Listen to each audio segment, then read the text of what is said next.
warahmatullahi wabarakatuh. Bagaimana kabarnya hari ini anak-anak? Alhamdulillah, baik semua ya. Nah, hari ini ada yang tidak masuk? Nihil. Oh ya, baik. Sebelum kita memulai pembelajaran pada pagi hari ini, sebaiknya kita berdoa terlebih dahulu ya. Berdoa, mulai.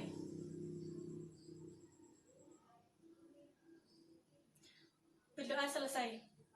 Baik, nah sekarang Ibu mau tanya, bagaimana sih keadaan alam di sekitar lingkungan tempat tinggal anak-anak?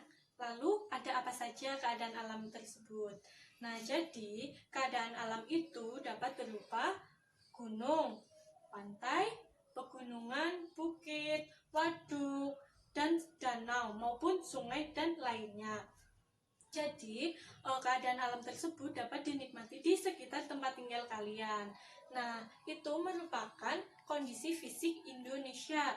Nah, tujuan pembelajaran kita hari ini itu menganalisis kondisi geologi Indonesia, bentuk muka bumi, serta kondisi iklim Indonesia. Dan yang kedua itu menganalisis persebaran flora dan fauna. Dan yang ketiga, menyajikan hasil diskusi terkait persebaran flora fauna di sekitar lingkungan tempat tinggal.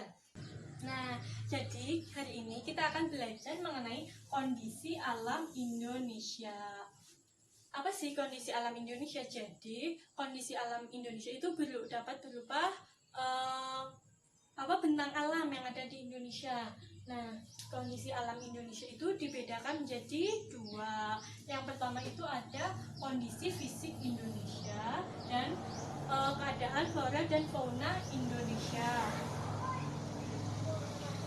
Nah, kondisi fisik Indonesia itu meliputi kondisi geologi, bentuk muka bumi, lalu kondisi iklim Indonesia.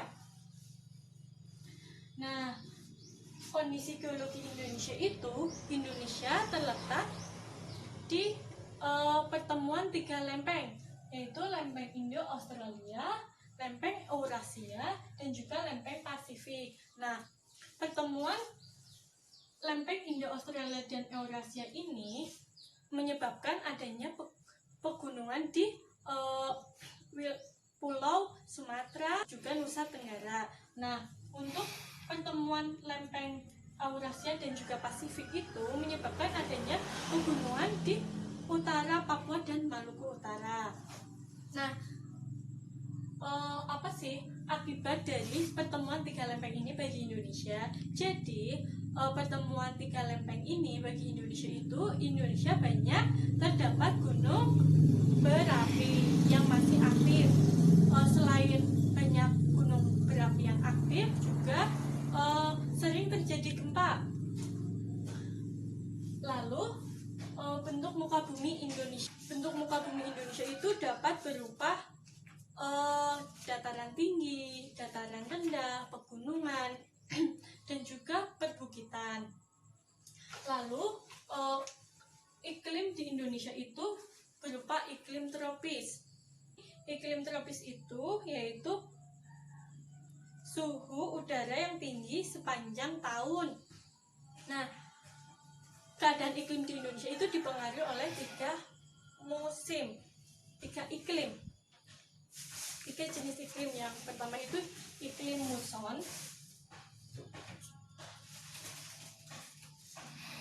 yang kedua itu ada iklim tropis, dan yang ketiga itu ada iklim laut.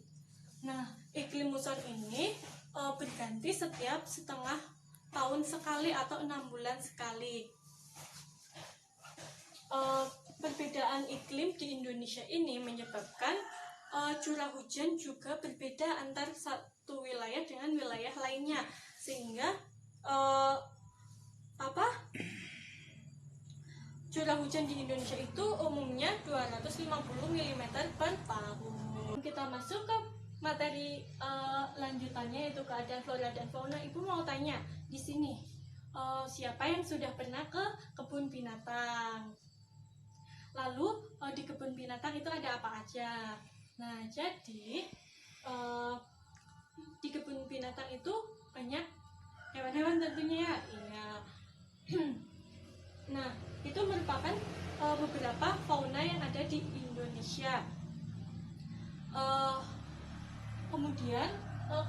flora dan fauna. Kita akan membahas mengenai keragaman dan juga sebaran di Indonesia.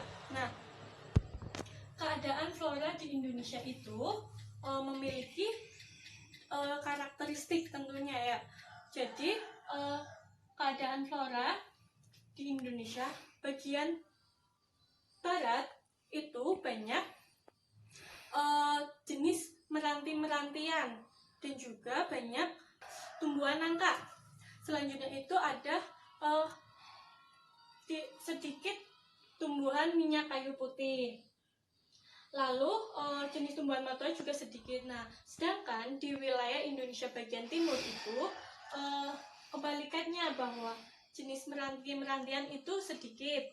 Lalu tidak terdapat berbagai rotan, dan di sana di wilayah Indonesia bagian timur itu banyak kayu putih dan juga terdapat berbagai tumbuhan matoa, khususnya di Pulau Papua. Nah, di wilayah Indonesia bagian timur juga itu banyak tumbuhan sagu, berbeda dengan wilayah Indonesia barat yang sedikit tumbuhan sagu. Nah, selanjutnya fauna di Indonesia, bahwa fauna Indonesia itu dibedakan menjadi 3. Indonesia itu dibedakan menjadi fauna bagi Indonesia bagian barat, lalu fauna Indonesia bagian tengah, dan juga fauna Indonesia bagian timur. Nah, antara fauna bagian Indonesia bagian barat dengan fauna Indonesia bagian tengah itu dipisahkan oleh garis Wallace, dan untuk fauna Indonesia bagian tengah dengan fauna Indonesia bagian timur itu dibatasi oleh garis Weber. Nah, fauna Indonesia bagian barat itu meliputi wilayah Sumatera, kemudian Jawa, dan juga Bali, kemudian Kalimantan. Nah, untuk fauna Indonesia bagian tengah itu ada wilayah Nusa Tenggara, kemudian Sulawesi, dan juga untuk wilayah fauna bagian timur itu di wilayah Papua dan juga Maluku. Nah, untuk fauna Indonesia bagian barat itu ada beruang madu, juga ada harimau Sumatera. Nah, di Lampung ini ada gajah. Nah, di Pulau Jawa itu ada badak pencula 1, ada juga harimau Jawa selain yang ada di Sumatera. Nah, ada juga banteng. Nah, di Pulau Kalimantan itu ada orang utan. Nah, untuk fauna Indonesia bagian tengah itu ada komodo, burung maleo, anoa, dan juga babi rusa.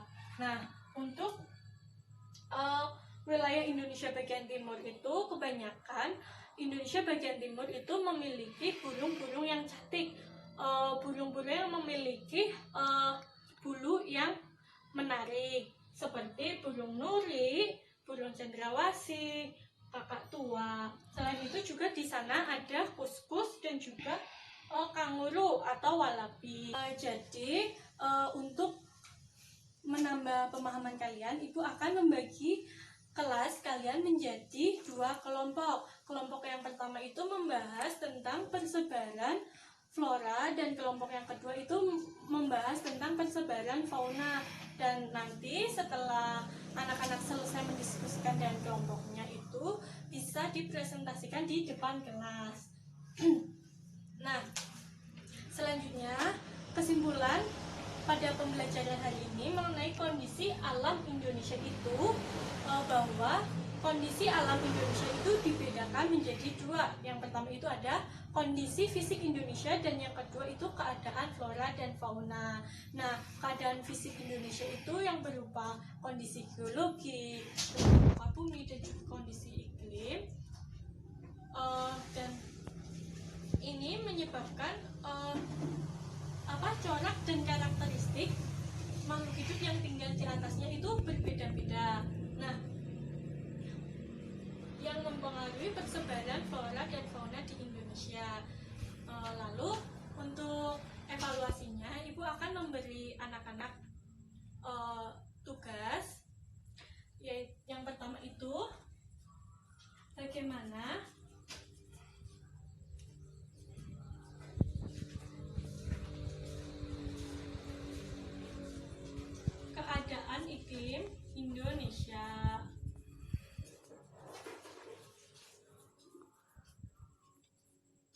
Nah, yang kedua itu sebutkan fauna Indonesia tipe peralihan.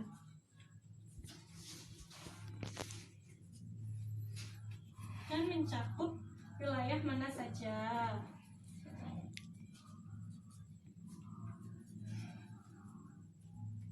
Nah, anak-anak bisa menuliskannya di selembar kertas dan nanti bisa dikumpulkan ke ibu. Lalu untuk sebagai tindak lanjutnya, anak-anak bisa mempelajari materi selanjutnya, yaitu mengenai pengaruh akibat interaksi antar ruang. Nah, pembelajaran kali ini Ibu cukupkan. Semoga anak-anak lebih paham mengenai pembelajaran kondisi alam Indonesia. Ibu harap jika anak-anak ingin memiliki pertanyaan bisa ditanyakan di pertemuan selanjutnya. Ibu akhiri, wassalamualaikum warahmatullahi wabarakatuh.